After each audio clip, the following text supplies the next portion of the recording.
All right, today I'm going to introduce you guys to Amir. Amir is really interesting conversation for us to have today because he started his own digital marketing agency at the age of 17 in Germany, which I lived in Austria a long time. It seems like culturally that's not super common in this part of the world. So it's my pleasure to introduce you to the podcast, Amir, and thank you for coming on. Thank you, Let's Peter. maybe It's an honor to be here. let's maybe jump into some of your background here. What I'm really interested in is like how you at 17, you were still in school when you decided to start your own agency. Yeah, Yeah. yeah, I How did was, that and come about? I was thinking about coming up with something like at that time I was working part time, and at that time I wasn't really happy with what I was doing. So I said, let's. I was just looking for something like a way to enter something, start something for my own, and I found like marketing was something that I was into. So which came first? Did you decide I want to start my own business and then you look for ideas and marketing was the best option? Or did you find marketing first and think like, hey, this is a good idea. This is something that I could start a business off of?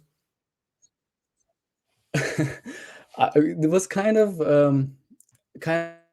both, right? Because I always wanted to have my own thing. Like I didn't really like to work for someone else, and it was kind of a not good idea for me because I just didn't like it. It was just not my thing. And I went, but I didn't have an other choice, another option in Germany when we came here. So I went for a job, and I was too like I was very very sure that I don't like this. And then I started looking really serious into it to find something that I can do myself, right? And then I find marketing. I said this is something that I maybe I'm creative a little bit, so maybe I can be something in it. For sure. Do you have any advice for someone? I think part of the reason why we started this podcast is for millennials, and I think you're like Gen Z, right? So Yeah, millennials and Gen Z who want to go and start their own business. There is all of this entrepreneurial content out there, right? There's a million books and podcasts and stuff, but no one really like shows you the first steps, right? Like yeah, it's like yeah, they all start from step 10 onward and you're like, okay, the secret is meditation. And you're like, okay, no, it's not. There's like several things that I have to be doing before that, right? Do you have any advice for someone who maybe is Gen Z, millennial, who's thinking about yeah. starting their own business, or maybe they just started? Mhm.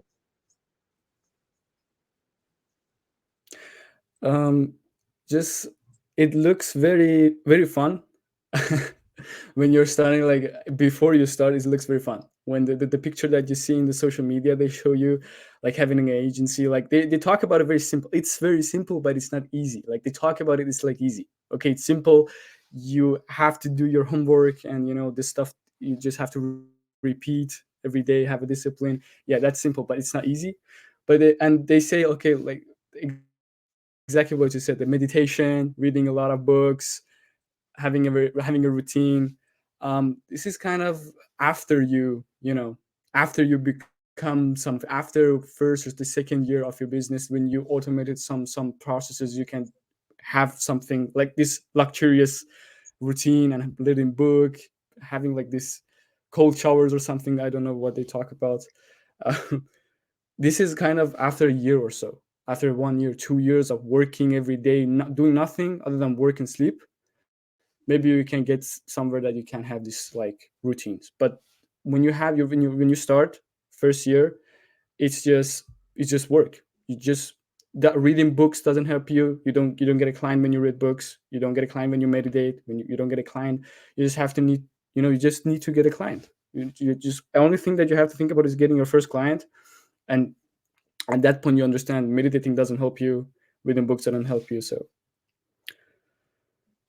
just do the homework, just do what you need to do.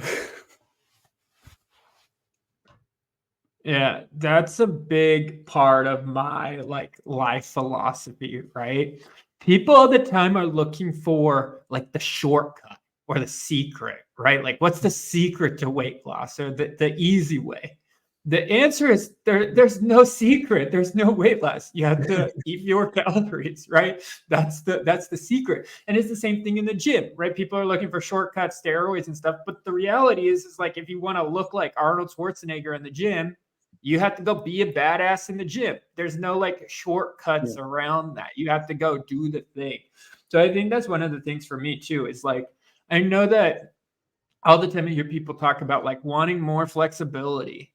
It's like, Mhm. then don't do this because this is the least amount of flexibility in the world, right? Like work 15 hours every day and pencil in the time for the gym as a commitment on your calendar because otherwise you don't have time. Like that's what you're committing to, not like a life of flexibility. So maybe flexibility comes down the road. It hasn't come yet for me. But yeah, I agree 100% on that. Exactly. How did Exactly. you well tell me a little bit about the agency. Like what is your marketing agency focus on? Well, look, exactly like the first question was, all everything comes down to the first question you asked, because when I was starting, like I was the same. I did the same mistake. I thought everything is gonna be easy. I'm gonna offer one service, like everyone is saying, just offer one service, niche down, focus on that one service, and give it. But when I came in and I saw other agencies, and I was like, "This is no way I can compete with these agencies offering only one service and just have a client offer like paid ads and that's it. Like no having doesn't have any foundation. Just for offering one doesn't make any sense to me. Didn't make any sense to me at that time. And then I thought it was going to be easy, but it wasn't. So we started like having I was trying to come up with the idea, how can I help with what I have with the knowledge that I have right now? How can I help businesses to grow? And I thought maybe because, okay, I was in two cultures. I was born in Iran. I'm living right now 7 years in Germany. And I saw both. I saw Europe, I saw Middle East. I'm seeing the development that is happening in the Middle East and how attractive is it for companies here in Europe, in US. And I thought maybe I know the culture, I know the people, maybe I could help them, that we get companies together that want to invest in the Middle East and that don't have this power to transfer them physically to the Middle East, and they want to transfer them first digitally. Maybe we could be a bridge between the companies in the US and Europe that want to go there digitally, and the opposite as well. The companies from Middle East that want to come to Europe and they don't have this power to come physically. They want to enter the market first digitally. Maybe we could help them because we know both. And we like I always want to focus on the creative. Like that's why the first thing I did was hire a good graphic designer. That was the first thing I did because I know if I hire a graphic designer, we can design these banners, maybe video editors, that we could design these creatives that can target these people that have the same taste of the people of the Middle East or people in Europe. So that's kind of what the agency is trying to do. Yeah. Yeah, that's a good point because we run into this a lot with digital ad campaigns, right? You're running ads on Facebook. Mhm. People are more likely to Yeah. buy from someone who looks like themselves. So, like, if you're an average white dude, you're more likely to buy from an average white dude. If you Yeah. are of a certain religion or wear certain dress a certain way, talk a certain way, you're more likely to buy from someone who looks and sounds the same, right? And so even Yeah. just the stock images you use, right? Hmm. We tried to run these campaigns in the US, Europe, and India all at the same time, and Egypt, and oh, it didn't do well. But then we swapped out our images Yeah. for like actual models who are in India, and then Hmm. oh, the performance in India goes up. And so like Yeah. that's something that a lot of times we think like, oh, we can just target all of Europe together, right? Run an EU campaign. And And it's like, okay, no, they don't speak the same languages. They don't look the same. It's like there's going to be a lot of things different where positions. you want Yeah. to just focus your campaign on whatever the market is. You talked about the graphic designer. What were other like initial team members that were really instrumental in building your agency? One of them, in Milan, he was like he was the first guy I told because he's very talented.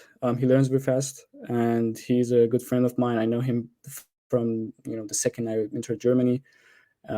He helped a lot, and a lot of ideas, like a lot of he did like he's the guy for me who does everything. Like I can give him a task. Maybe he couldn't do it right now, but he can do it in 2 weeks, maybe 3 weeks, maybe one. He goes after it and he tries to do it. Like he's like a Bob the Builder, they say in my company. So Milan was, I think, the most helpful, and my father. Like my father is a big supporter of mine, and I learned a lot from him because he was a business owner in Iran as well. So, and being a business owner in a country that is sanctioned and not having a great economy, you learn a lot. And so these two guys were my you know goals, like they were my supporters. Yeah. Yeah. Siang and I, we had read the book from Patrick Bet David called like Your Next 10 Steps, something like that. And so we were Mhm. always like trying to think, okay, if this happens, what happens next? Right? Like, oh, you get a promotion at work. Okay, what do you do? If you don't get the promotion at work, what do you do? And like tried to have the like next steps planned out. And so Mhm. we had known, I would say for a long time, like maybe 5 years, we knew it was an option on the table. So for like 5 years, we're thinking, what are our skill sets? What are we good at? What are we not good at? Like the things we're not good at is like development. We don't know any of that stuff. And so that's when we like Yeah. intentionally tried to find someone who we knew was a player on the development side and like kind of court in a partner who could balance us out in the areas where we were weak. And so like Mhm. because we kind of sat Mhm. on the idea for a long time, when the negative things lined up, right? Like the little dominoes, ting ting ting ting, Mhm. is like you almost don't have you don't almost don't have a choice at that point. Like you have the plan. If these scenarios go poorly, then you have this option you're going to step into. And so then if we did have kind of negative things happen to us in the office, and we already had the Mhm. shell of the company set up, and we already had someone who we knew we wanted to have as that partner who balanced out the skill sets in a certain Mhm. way. And so it was like the moment something bad happened, we just were able to literally, I gave my notice, and then the next Monday I quit on a Friday. The next Monday I worked at our company and had things rolling from there. And so yeah, we kind of thought about it strategically, but then we did way too much on our own. It was like we just tried to do everything Mhm. ourselves. For the first year, we kind of really struggled with that, where it was like and we still honestly struggle with it a little bit, where it's like I'm a control freak and I'm trying to be involved in absolutely everything. And as we grow, it's harder Yeah. to be involved in all of those things. So you have to hire people with those skill sets and whatnot. But yeah, I would say Yeah. like we just looked at our skill sets and tried to balance it out with like what we knew were our weaknesses and then try to go for that. It's a little bit of it's a little bit hard when when you get someone and then he comes up. You hired him, or she, or her, and then she comes up and then you understand you're not needed anymore. It's kind of a good feeling and a bad feeling at the same time. Like you're like, Yeah. okay, this work, it's good. I don't have to work on that anymore. I have more free time for putting something else to the work. You're not free. You have to work on something else. But okay, still, it's not bad. But you feel like you lost control. You feel like What if they make a mistake? What if it's not the quality that I want? What if I was on, on that situation, on that position, I wouldn't do this, or I wouldn't do that, or I wouldn't publish this, or wouldn't. Yeah, it's a good feeling and a bad feeling at the same time. But I think that's what entrepreneurship it's about, like transferring the Yeah. what I have learned, and building the Yeah. processes. Yeah. The one I really struggle with is like, I wouldn't have said it that way, right? Like the core of whatever the communication was needed to happen, but I maybe I would have said it a little bit differently. That's the one I struggle with because it kind of circles back to your point you made earlier about service offering, right?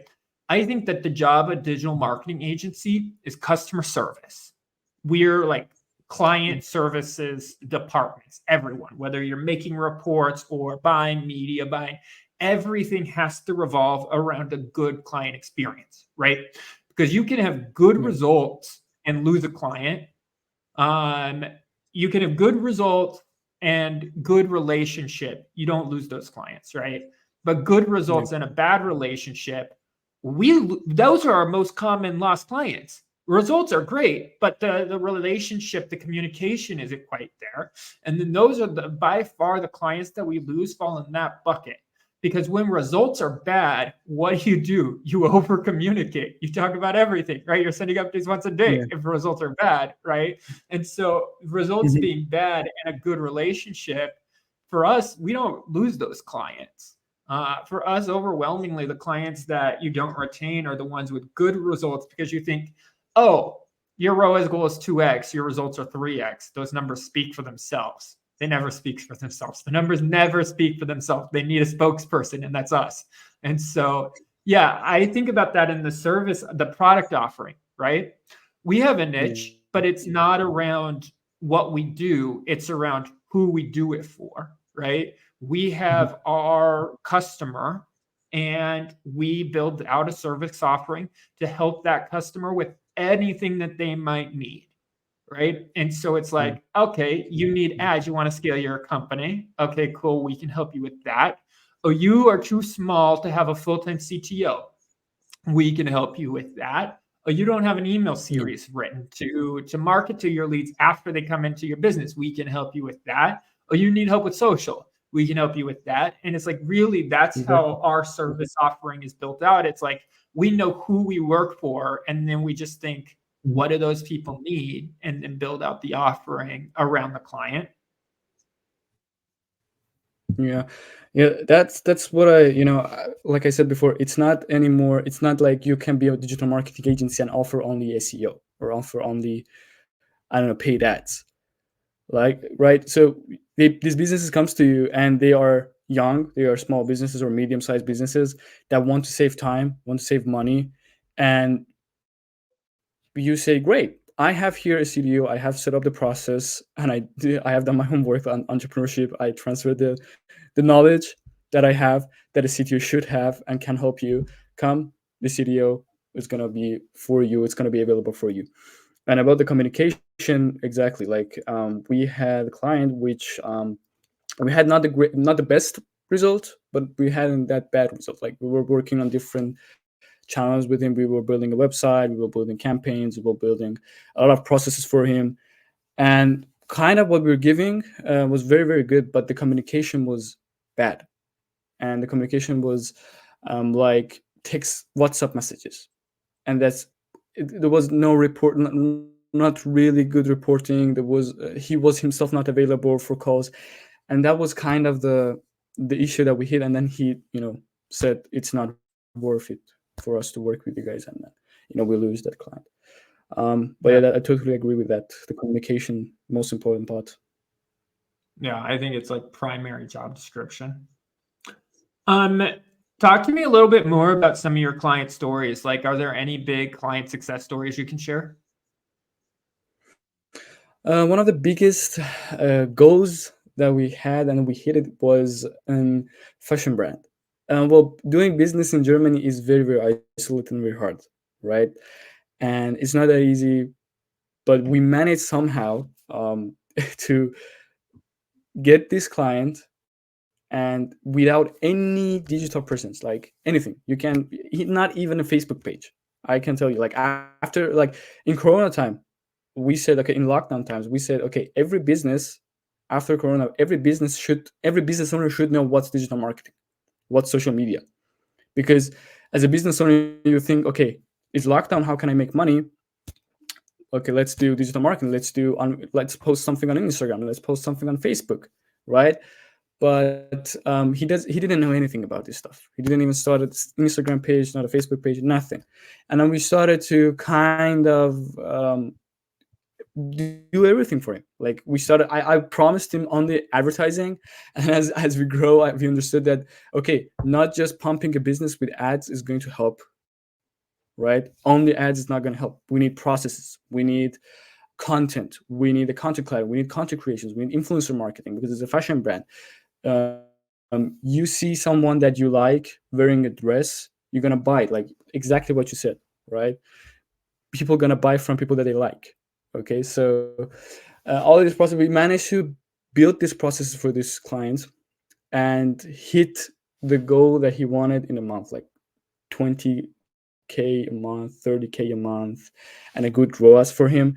But it was a very, very good feeling building from scratch, like not even having a website. We created his Shopify account and blah blah, like everything, like every step that you could imagine having a online store and online marketing, the online marketing, influencer marketing, every step. And it was a very sweet project. And we did it. Now we're still working with this client, hoping for a better win in the future. For sure. Yeah, that's one of the biggest red flags that we look for. It's like people who have a business, but all of the sales come from Facebook ads. That's not a No, business. To me, that's not a that's a red business, flag. right? Yeah, and a lot of companies are like that, where companies, a lot of these businesses are like that, where it's like 90% of their sales come from Facebook ads. To me, it's like pouring gasoline on a birthday candle. Like you're just gonna put the candle out. Like there's not enough there to really accelerate. Like if you have a healthy business and customer service is firing, and you have partners who are driving traffic and sales, or SEO that's driving partner traffic and sales, a variety of traffic sources, or a variety of places where your sales are coming from. That's a business, right? And those are companies that we can work with. A lot of so the companies that we work with primarily are looking for scale. People who are happy with their sales numbers, they're not the people that are working for us. We work with people who want to rapidly scale their sales. And so in that, yeah, it's like you gotta have a sellable product, and you have to have a business that's complete and firing on all cylinders, right? And if all of the sales are just coming from one source, that's a good indicator for us that like this project is not going to be fruitful if we invest a bunch of time in it, right? Because a lot of agency clients can turn unprofitable really quickly just because of the time that it burns out there, which is part of the reason why we track everything. Like any minute that I spend on a project, I'm keeping track of, so I can go back and see like, okay, what's the dollar per hour for this client, the dollar per hour for that client. And there are some clients where it's just like literally not profitable because you keep spinning your wheels. You think like, oh, we're going to make this work. They have all these sales, but it's just one Facebook ad that's doing well. It's not a whole business that is firing on all cylinders. Yeah, it's like exactly what you said. Like Facebook ads, it cannot be only traffic source for a business, and then you cannot expect a business to be running just from advertising. You have to do other stuff. When you don't have a foundation, what do you want to market? What do you want to sell? What do you want to advertise? First, build the product very fully, and then know how, have distribution when you are selling the product. What I think at least is you have a distribution, you have a foundation, and then you have the distribution. You can give these products out. You can really if let's say we do advertising for you, and then you get a lot of recognition, you get a lot of people that want to buy from you. What happens if you cannot give these products, or you don't have a good relationship with the people that you're getting this clothes from, and you Yeah. cannot, get anymore. You cannot sell anymore, and that's a huge downfall. It's bad reputation for you. So, but that's the problem we had when we started this agency. We just could work with businesses that were not high ticket clients, with businesses that didn't have a foundation, unfortunately. Yeah. I think we made those mistakes too, where it's like you don't want to. When we started, even today, majority of our sales, our clients come from referrals. So it's like if someone Yeah. referred someone over to you, you don't want to tell them like, no, this is not a good project for us to work on.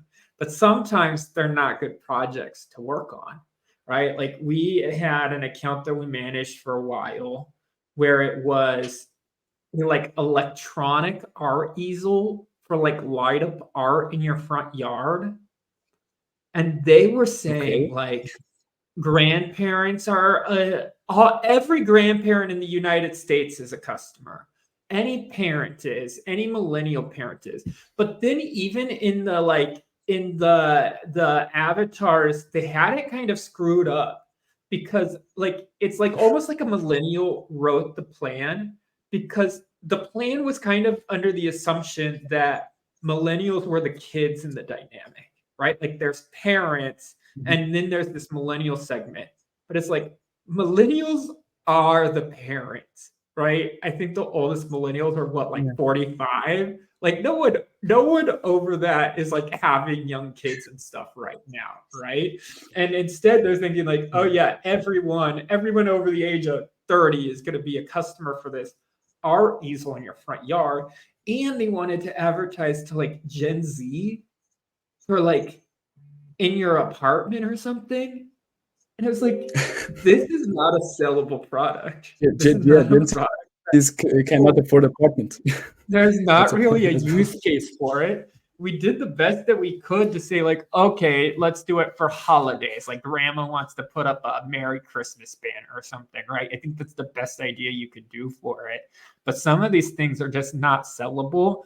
And so that was one of the things for us is like saying no.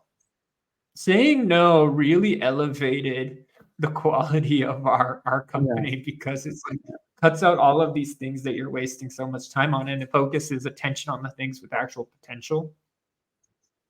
yeah, and it sucks the most energy and time out of you. The business that doesn't Yeah. have a foundation sucks the most time out of. Like, when you have a business that has a foundation and you just do advertising, you from Yeah. the beginning of the project, you are here to advertise and do your job as a marketing agency, here to advertise or help with development. You're just doing that service that you said you want to give. But when you're with a low foundation or a business that doesn't have any foundation, working with these kind of businesses, after you go every month, you're gonna get more tasks that are not very worth the time, and it's not about your business. It's not about the service that you're giving to these guys, right? And this is kind of the red flag. We did make these mistakes, and um, we learned from them for sure. Yeah. The last question I have for you is right now. Maybe we'll think about this. What surprised you the most, like in starting your own agency? What was the biggest surprise for you? Exactly the the thing that I thought is gonna be easy. It's gonna be just I do outreach and I'm gonna offer my service. Everything is gonna be fine. I'm gonna have this company and stuff. And when I understood, it's no, it's not gonna be. It's not gonna be like they say. It's not gonna be a normal agency anymore. Maybe if I started 2015, could work, but right now with the agencies that are out there, with the quality of work, like even like if you look at your agency, um like your agency is a pretty good agency. Like I'm looking up to that agency, right? So it's kind of our um um well, how can I say, it's a agency that we look up to, right? And then I see these other agencies, I was surprised. I was like, no, it's not that easy. It's not that like how people say, just do content creation and an outreach and do your service delivery, and then you're gonna get your clients, you're gonna make money, you're gonna scale to 100K in 1 year. It's not that. It's simple, but it's not that easy. Yeah. Yeah. That was like one of the biggest things for me too, because like I manage digital marketing teams, right? And you think like running a digital marketing agency should be pretty similar to running a digital marketing team, and it's So, not. Like the first year I did my job as if I was like director of digital marketing. And really, it was terrible for us, like absolutely terrible. I think a lot of the first year for us was very rocky, like roller coaster, right? There were some good times, but there was also a lot of bad times in the first year. And a lot of that stems from like me not knowing how to do my job. And it took me like about a year to like figure out, like about a year in, it clicked like, oh, that's my job. That's what I'm supposed to be spending my time on, right? Like I used to start my days on every account. I would just like go through the list of every single account like an account manager, right? I would just be an account manager and then I would work on the company second. And so then it's like now that I reverse that and I think like, okay, what process do we need to get good results to everybody? What high level things do I need to put on focus here first? And then I go to the accounts and I go through all the weeds. Like that has been good, not only for us, but good for our clients too, right? Like it's better results all around by, I think, just like learning how to do my job a little bit better. So that was one of the big surprises for me. Another really big surprise for me is business development, like prospecting. I even still find myself in this idea of like, let's build a biz dev pipeline where we have leads coming through and just like consistent outreach, get calls on the calendar, sell to those calls on the calendar. And like, really, I think that's a myth. Maybe, I don't know, sales professionals have some science worked out that I don't have. But for us, that's not worked, right? LinkedIn prospecting, email prospecting, it's not prospecting, it's spam. That's what it is, right? And like spam does not find the quality clients that we need for our agency. So I think that I thought that business development was a science. I thought it's like pull these levers, get these calls, sell. When really business development is more like an art, right? Where it's like the PR that you're putting out for the agency, the stories that you're telling, the success stories that you're putting out there. Like we had a lot of good successes that we didn't advertise and broadcast. And now looking back at it, it's like, okay, that was a huge mistake. We should have been like telling the stories that have all of these success stories and telling everybody about it, and then using that to pull in more clients. And like that's what's worked best for us recently is like just sharing the stories of stuff that's worked. One of our clients, we took on 3 accounts for them. The first account, in the first month of managing the ad account, ROAS increased by 159%. And then the second ad account, ROAS increased by about 140 in the first month of managing it. Right. And so it's like in the olden days, we would have maybe mentioned that internally, but now we've learned like, no, that's something you have to tell people. Like a lot of these agencies can't get results like that. So when you have success stories like that, you have to shout it from the rooftop, I think. And that's really where biz dev comes from. That's what drives new clients is like the stories you're telling on social, the things you're talking about on social, just the relationships and the people you're talking to, where it's way more of the art versus in my head, I thought like, oh, let's just build a pipeline. What else? Those are, I think, those are my 2 big surprises, I would say. Yeah, that's when I say I thought it's gonna be much easier. Exactly, I hit the same exact wall. I said, okay, I did it actually. I don't know if you tried it as well. I did it actually. I was sending like emails. I was gathering leads, sending these emails, and after 6 months of doing this, I said, what we're doing, we are telling these guys that we exist and what we do. There is a better platform to do that: social media, right? You go on social media, you have to tell people, okay, we exist. We are this company that we help these kind of businesses, and then you can share the story. Exact same, but it's very inefficient if you go in one email and then you tell that you exist and then what you do and how you can help this business. Okay, why don't you that? Why don't you do the same thing on social media when you can reach thousands, maybe millions of people, doing the exact same thing, maybe a little bit different, and a little bit more effort, right? And that's, I think, the next step for my agency, me myself, like my personal brand and my agency. That's, be able to create content, be able to showcase our stuff on social media, have a better social media presence, and maybe on top of that, you could do a little bit of outreach, reaching out to businesses that you really, really 100% know that need your services, Yeah. like the cherry on top. But only relying on outreach and sending 45 emails a day, yeah, that's gonna be Yeah. spam. Yeah, I think it also forces you to pay attention to your current clients differently, right? Like for us, there's like these core numbers that we use as KPIs for the agency. One is revenue per person and one's revenue per client. If you're not counting on new clients coming in the door, but you're still trying to drive an increase in revenue per client, that means you're like really talking to your current clients and seeing what else you can do for them or getting better results and pushing spend levels up, all of that type of stuff. You have to like nurture um, your current clients a little bit more. And it's the user experience, the customer experience, right? Like I think agencies are client service departments, and spamming people is not a good client experience. That's it. Like the process is a continuation of their experience with you, and like that's not a positive experience to get the ball rolling with.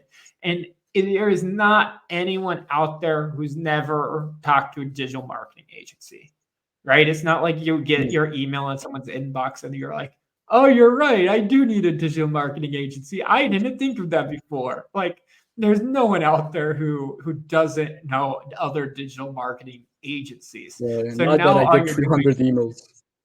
yeah, you're just positioning yourself as the one who's going to spam and not respect versus the one who is. So, yeah, I think that that's a big part of it too. Is like, and there's another dynamic also is like when you're posting on social and you're using social as a prospecting tool, now you have these leads as inbound, right? And that Yeah. changes the dynamic a lot when you are going and knocking on someone's door looking for work versus when they come knocking on your door looking for help, that changes the dynamic an awful lot.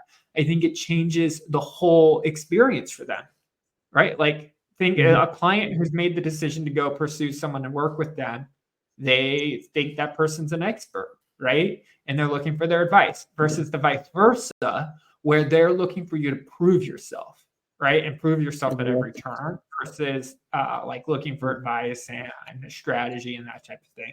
So yeah, I really think that it puts a negative light on the whole experience after the client comes in. Yeah, it changes the dynamic in sales process as well. Like when you're on a sales call on someone that knows that you're expert in what you do, is a whole.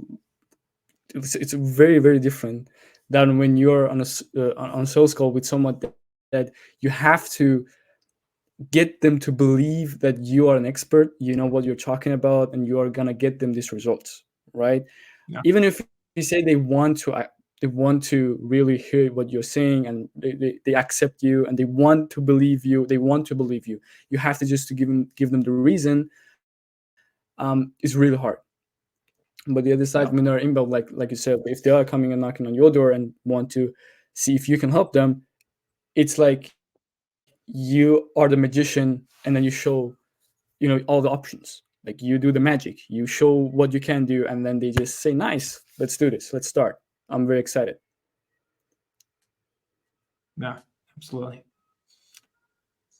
All right. Well, thank you for coming on to the podcast, Amir. I think we had a really good conversation today. Hopefully a conversation that some people who might be thinking about starting their own digital marketing agency can learn a thing or two from. So thank you very much. And yeah, make sure if you're watching this podcast to subscribe or follow us, because then you'll get all of the future episodes and whatnot sent out to you. So thank you, Amir. And we'll be back Thank with a you, new Peter. episode soon.